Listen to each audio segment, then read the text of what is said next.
Welcome to the Jeff and the Bonch Show, season finale of season 1. Basically.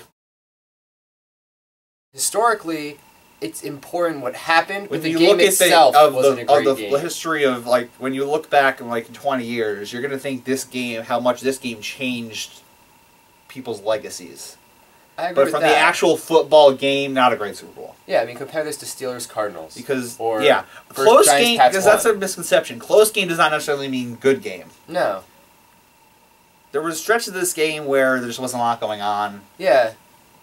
But it was a one-possession game, or I think at most, like, 10 points. Was it 9-0 was the biggest, and 17-9 were the two biggest deficits. It was never a double-digit lead the entire game. You can't ask for more than that. No, it wasn't not a close game. It just wasn't a great game. It wasn't a great game until the last 5-6 minutes. There was a lot of time when I was just sort of watching the clock go by, and these teams were running in, and I thought, come on, throw it a little more, have some more fun. I would like to say the Giants came a little conservative for my taste. They were running basically 2 out of 3 plays against a bad Patriots defense. Pats were like, okay, the turning point of the game. Wait, you could be Wes Welker. Oh, it's Wes Welker.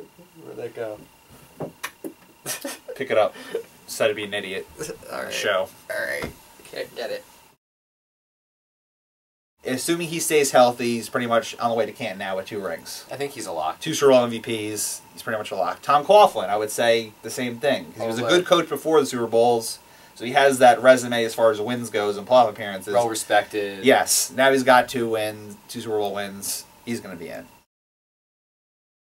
Joe Montana and Terry Bradshaw, weren't they both 4-0 in Super Bowls? Yes, they were. And that's what makes it so amazing that they were the guys that won 4s. They didn't lose. Mm-hmm. And Tom Brady was 3-0. He was 3-0. And the last one, no offense to the Giants, but the last drive, that David Tyree drive was so fluky with the Tyree catch and the fact that Asante Samuel dropped the interception before. Missing the sack. So many things went right.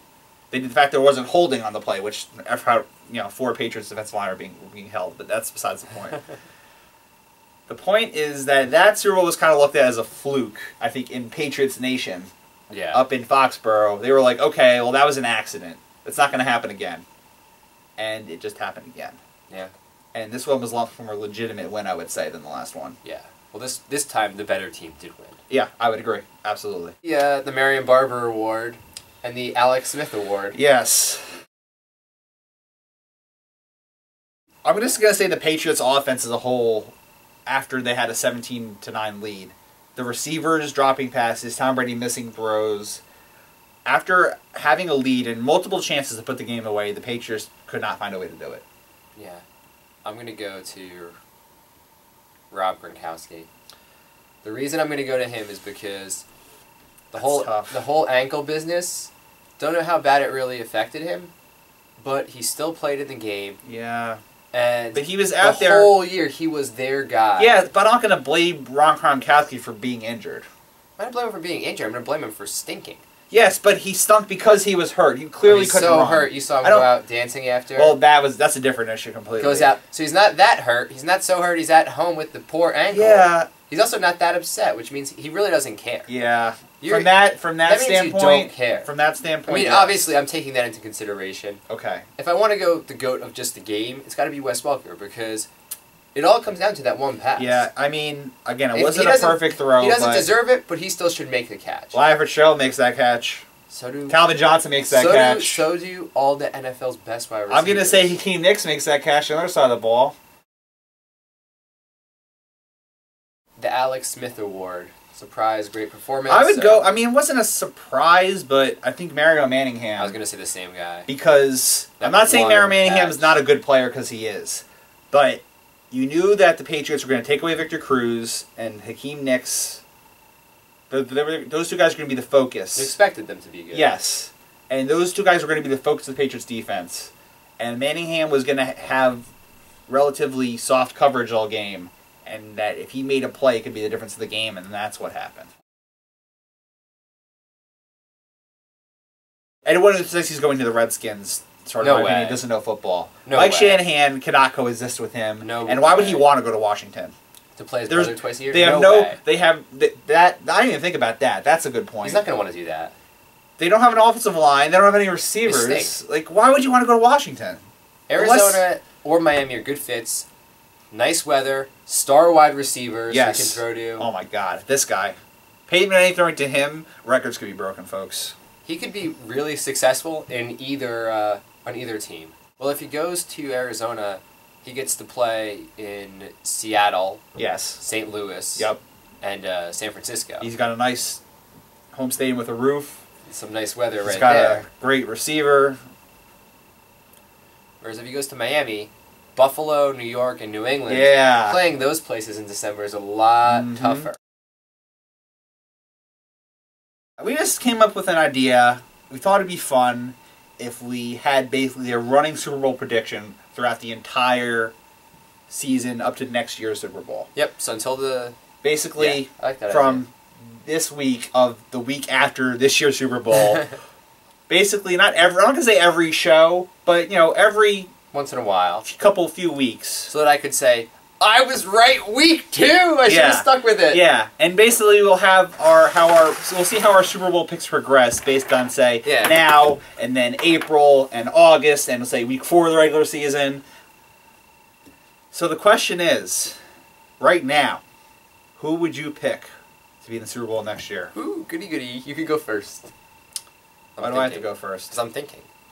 Well, I'll go with the first thing that comes to my mind, and I think that the Houston Texans are your AFC champion next year. Really?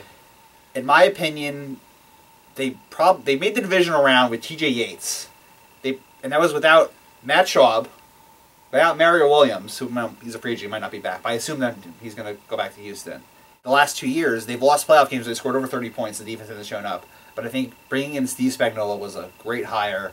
I think if he can get a little more talent in there and his system, maybe not this year, but next year. I think in the next 2 years, the Saints will get back to the Super Bowl. I'm going to say maybe this year. I will go Texans Saints right now.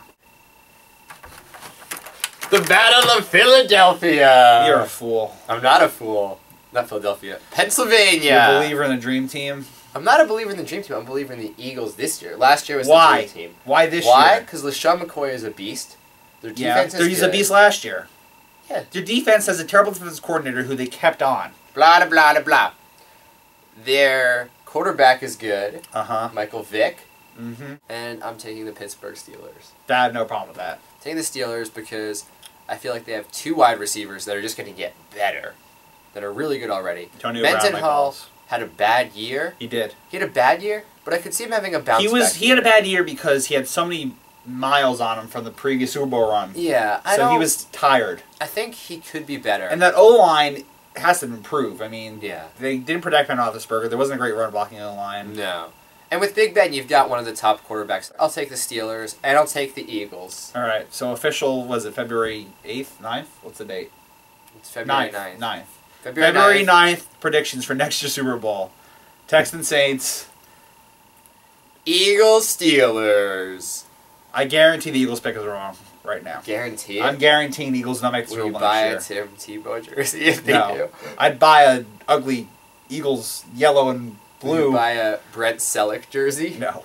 Thank you for watching the first season of the Jeff and the Bonch show. We hope you enjoyed it. Yep. We enjoyed you watching. We had a good time. We had some laughs. Yep. We cried a little. No, he cried from his terrible playoff picks. I cried a little. We're going to go away for a little while because there's not a lot going on in the football season, but we will be back, we promise, viewer. We're going to be working our minds with football knowledge so that next year preparing for free agency, the draft. Yeah. There really is no off-season football anymore. Nope, there's not. Thank God. But we'll be back soon enough. Peace. Be patient. Shalom.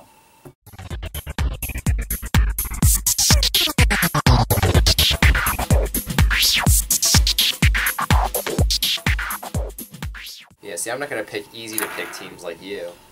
Picking 2 of the favorites. Okay, yeah, I'm going to pick Browns, Redskins. Like, what do you mean easy team? No, I'm going to pick bad teams in the Super Bowl. Why are you picking Browns, Redskins? That's not a good pick. This is my battle for #1 pick next year.